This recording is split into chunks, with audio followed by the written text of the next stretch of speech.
হযরত মুহাম্মদ মুস্তাফা সাল্লাল্লাহু আলাইহি ওয়াসাল্লামের দৈহিক গঠন যেমন ছিল।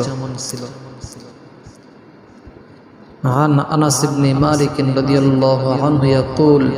لم يكن رسول الله صلى الله عليه وسلم بالطويل البائن ولا بالقصير المتردد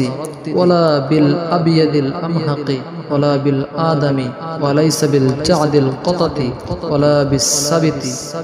بعثه الله على رأس 40 سنة وقام بمكة 10 سنين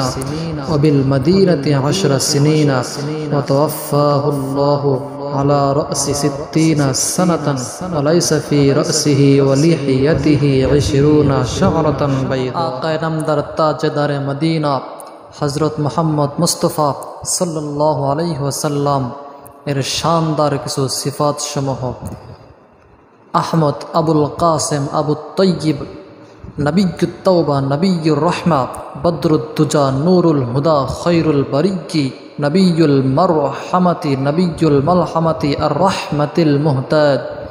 হাবিবুর রহমানিল মুখতার আল মুস্তাফা আল মুজতবা আস সাদিকুল মুসাদ্দাক আল আমিন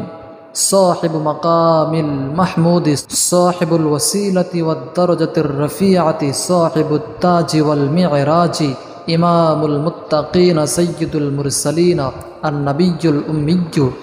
رسول الله خاتم النبيين الرسول الأعظم السراج المنير الرؤوف الرحيم العراة الوثقى